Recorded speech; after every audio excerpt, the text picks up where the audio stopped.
Bonjour à tous, alors avec la Panéo, on fait des baguettes certainement, des pavés, mais on peut aussi faire des pains festifs. Et en plus, on va les faire avec un mélange de 3 couleurs panachées, vous allez voir c'est génial.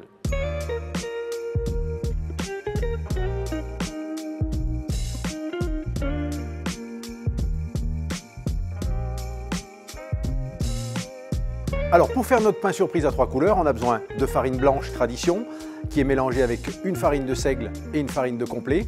On a besoin de levure, de sel, de pesto rouge avec tomate confite, de pesto vert, de levain liquide et un petit peu d'eau. Alors pour mélanger tous ces ingrédients, on va utiliser le batteur Saturn avec ce crochet ou 7 queues de cochon.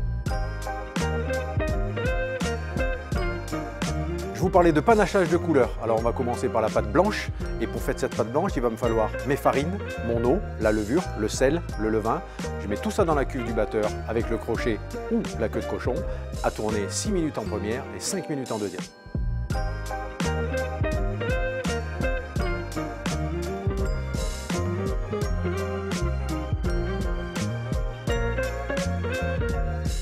Maintenant que la blanche est finie, on va passer à la pâte rouge. La pâte rouge, c'est le mélange de tous les mêmes ingrédients et on va rajouter le pesto rouge avec les tomates confites.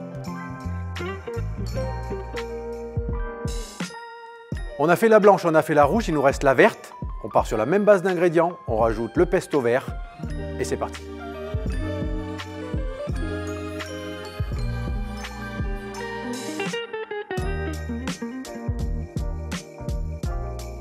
Ça y est, nos 3 pâtes sont pétries, on a notre panachage de couleurs. On va maintenant les mettre en bac pour les laisser détendre pendant une petite demi-heure avant de les étaler et de les mettre dans notre bac de division. Voilà, il s'est passé une demi-heure, nos 3 pâtes ont bien détendu. On va maintenant les diviser et les étaler, les superposer. Avant ça, je vais passer mon bac au Panéo Dust pour le fariner. L'avantage du Panéo Dust, c'est qu'on économise la farine et le gros avantage, c'est que comme on ne la fleure pas à la main, on a beaucoup moins d'émanation de farine, ce qui est beaucoup plus intéressant pour le personnel exécutant. Allez, c'est parti. Maintenant, je vais étaler mes 3 pâtes. Je vais commencer par ma pâte blanche qui va masquer le fond de mon bac et essayer de lui faire prendre la taille de 60-40, la taille du bac. Voilà, ma pâte blanche fait la taille du bac. Je vais l'humecter un petit peu avec un pinceau et de l'eau pour pouvoir faire coller ma pâte verte. Même procédé, j'essaie de faire un rectangle de 60 par 40 pour recouvrir ma pâte blanche. Je renouvelle l'opération avec l'eau et le pinceau pour coller la pâte rouge. Et je fais la même chose avec la dernière pâte. Faites attention à manipuler avec précaution, cette dernière pâte est souvent un petit peu plus douce que les autres, de par l'apport du gras des tomates confites. Voilà, mes 3 pâtes sont étalées, elles font la taille du bac. Je vais les passer au Panéo Dust pour les fariner légèrement et j'aurai plus qu'à les diviser.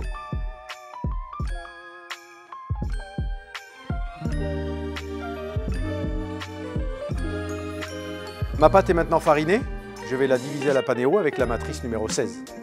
Moi j'ai choisi celle-ci, 4 divisions pour faire des pains surprises, rectangles, pas très hauts, mais qui sont un petit peu plus modernes.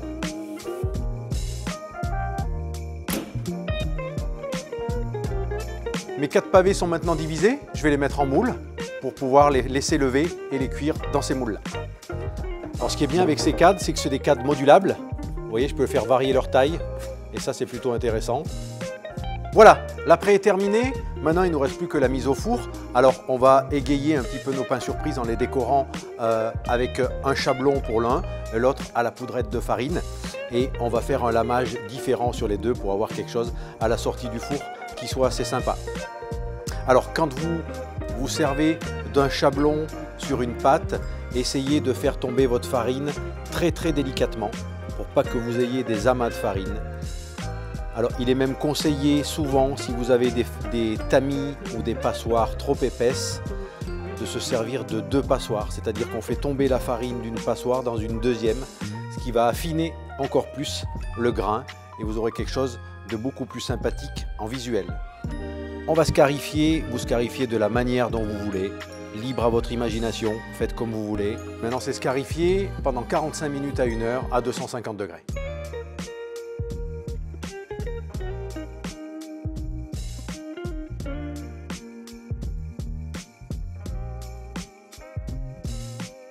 Ça y est, on a défourné notre pain surprise, j'ai retiré le milieu. Il ne me reste plus qu'à le passer en cellule de surgélation. Je vous conseille de le passer entre une demi-heure et 3/4 d'heure. N'attendez pas non plus qu'il gèle, mais qu'il soit relativement froid. Et pour le passer en trancheuse, pour avoir des tranches le plus régulières possible et quelque chose de plus fin possible pour avoir les plus jolis sandwichs que vous puissiez faire à l'intérieur. Je vous ai fait 2 découpes des pains. Un dans la découpe horizontale pour avoir par parfum, et puis un dans la découpe verticale pour que vous voyez bien justement ce panachage de couleurs rouge, vert et blanc qui est assez sympa et qui va se retrouver sur nos toasts. Nos tranches de pain, on va les beurrer. Alors vous garnissez comme vous voulez, avec ce que vous voulez, en fonction de vos régions, en fonction de vos envies, en fonction de la période de l'année. N'hésitez pas entre beurre, beurre de micelle, mayonnaise, pesto, à varier tout ça avec charcuterie ou fromage ou saumon. Libre à vous. Voilà, quand vous garnissez, le but c'est d'aller vraiment dans les angles, partout, qu'on ait de la garniture partout. C'est important. Sinon vous vous retrouvez avec des toasts, pour certains qui n'ont pas de garniture, et c'est un petit peu dommage. Alors là maintenant on va découper nos toasts régulièrement, le plus proprement possible. On n'hésite pas à ébavurer un petit peu les côtés.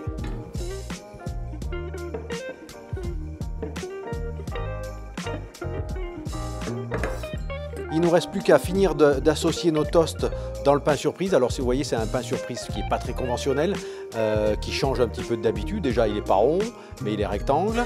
Et puis on est sur des sandwichs qui sont rectangulaires. Voilà, je trouve que ça donne un petit côté plus moderne au pain surprise. Et voilà, on peut le garnir de différentes manières. Si vous voulez détailler vos toasts en carré, vous pouvez les détailler en carré. Moi j'aime bien le côté petit empilage de bûches, voilà, qui me plaît beaucoup et qui a tendance à être un petit peu plus, comme je le disais, moderne et plus sympathique que le conventionnel qu'on a l'habitude de voir partout. Voilà, donc ce pain surprise qui change de l'ordinaire, tout simplement rectangulaire parce qu'il est divisé avec la panéo. On a utilisé la matrice, je vous le rappelle, numéro 16, qui nous permet d'avoir 4 pavés identiques. Original encore parce qu'il est de 3 couleurs. On a bien noté du vert, du rouge et du blanc. Ça fait son originalité au niveau parfum, gustativement quand on a les toasts dans la bouche. Et puis cette partie un petit peu haute, décorée avec quelques petites brochettes de charcuterie. Je pense que ça fait la différence. N'hésitez pas, si c'est un pain surprise que vous voulez faire chez vous, n'hésitez pas à le filmer, parce que sinon vous allez avoir les côtés du pain qui vont sécher. Vos clients ne seront peut-être pas tout à fait contents. Donc filmez-le jusqu'à ce qu'ils l'emmènent à la maison. Et normalement, vous devez faire un petit coup double avec ça. C'est un produit assez intéressant. Eh bien, il ne reste plus qu'à vous régaler, donc profitez-en et à bientôt.